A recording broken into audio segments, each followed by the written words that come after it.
Good morning dear student. मैं Manoj math की पाठशाला में आपका स्वागत करता हूं। आइए देखते हैं आज हम लोग क्लास 10th का सेकेंड चैप्टर जिसका नाम है फायर एंड आइस। मतलब इसमें रॉबर्ट फ्रॉस्ट जी ने लिखा है कि जो संसार का अंत है वो किससे होगा, किन चीज़ों से होगा। संसार का अंत जो होगा फायर एंड आइस से होगा। यानी अगर इसे सीधे सीधे टर्म में देखें तो आइस मतलब जो आपकी जो हमारा बर्फ पिघल रहा है, ठीक, उसकी वजह से। दूसरा फायर, जो आप देख रहे हैं इतनी सारी बमबारी हो रही है, ये सब हो रहा है, युद्ध हो रहा है, हर देश एक दूसरे से लड़ रहे हैं, उसके बारे में भी। या फिर आप कह सकते हैं परमाणु एटॉमिक बम के बारे में, इससे रिलेटेड है। या फिर जो दूसरे तर्क में जाएंगे तो आपका ये लालच, ग्रीडीनेस, ठीक, इन सब चीजों से लिया गया है, इन सब चीजों को समझाया गया इस कविता में, इस पोयम में। यही चीजें समझाया गया है कि कभी हमारी जो है इसी इसी चीजों को ध्यान में रखते हुए उसने लिखा है, सम day some say the world will end in the fire, some say the ice. कुछ लोग कहते हैं कि जो संसार होगा उसका अंत होगा वो फायर से, आग से होगा, सम से इन आइस। कुछ लोग कहते हैं कि संसार का अंत जो होगा आइस से यानी बर्फ से होगा, ठीक। From what I have tested of desire I hold the those who have favour fire.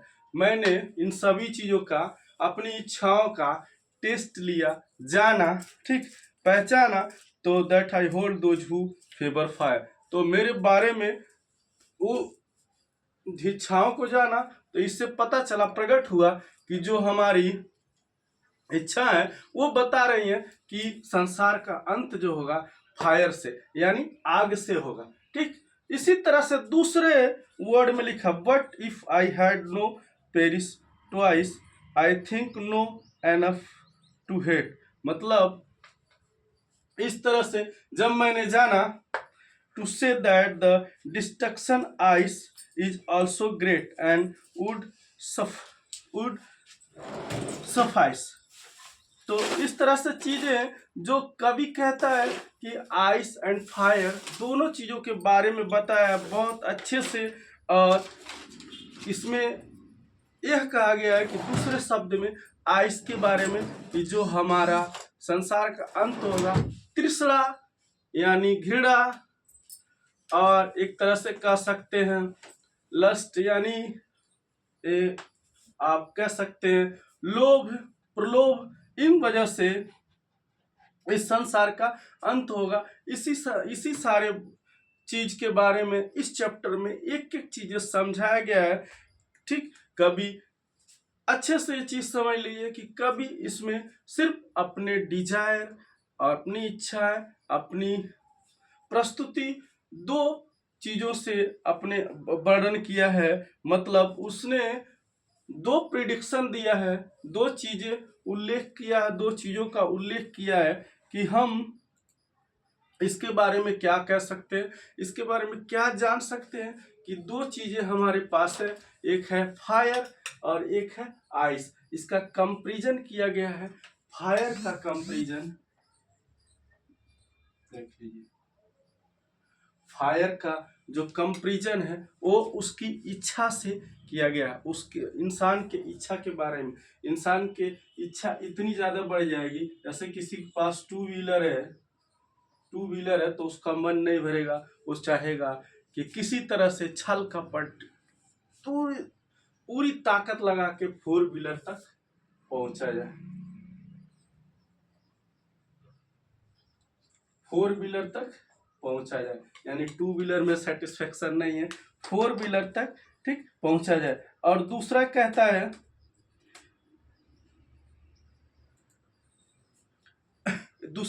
है कि जो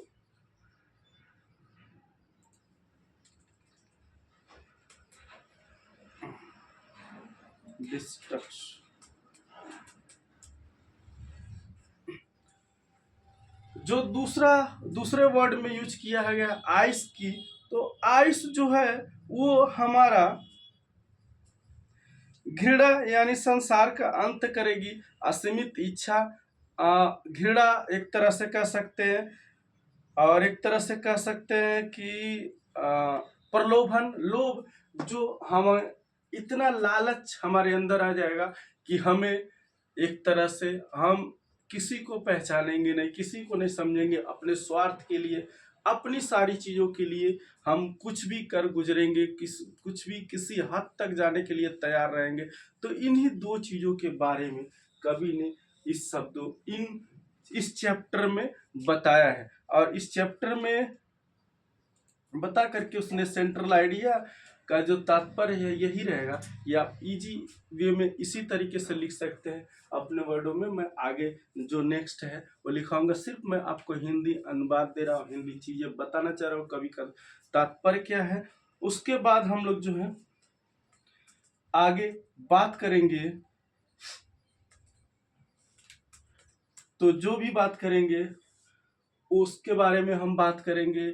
तो सेंट्रल आइडिया के बारे में बात करेंगे, इसकी जो मीनिंग है, and tasted desire hold with favour finish experienced wish agree with to support, इन सब के बारे में हम लोग बात करेंगे। ठीक, और बात करने के साथ साथ इनके जो सिनोनिम है, एंटोनिम्स है, उन सब की चीज़ें लिखेंगे, देखेंगे, और इसका यूज क्या क्या है वो सारी चीज़ें जानेंगे इसी चैप्टर में।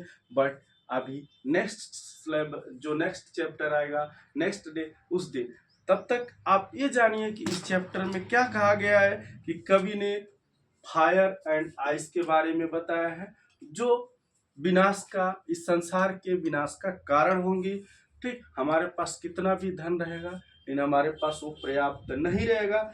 हमारे पास कितना भी रहेगा, जैसे but I had to perish twice, ठीक, and I think know enough to है, मतलब कितना भी चीज रहेगा, कितना भी धन रहेगा, तो हमारे पास वो पर्याप्त नहीं रहेगा to say that the destruction is too also great. ठीक, इस तरह से चीजें विनाश का कारण बनेगी। कितना भी चीजें हमारे पास पर्याप्त रहेगा लेकिन हमारा दिल नहीं भरेगा, मन नहीं भरेगा। तो ये सारी चीजें इसमें बताया गया है, समझाया गया, और इसी पे ये चैप्टर पूरी तरह से डिपेंड है। आप लोग इसको ध्यान से सुनिए, समझिए, जानिए। फिर मिलते हैं नेक्स्ट क्लास में, तब तक के लिए थैंक यू, धन्यवाद।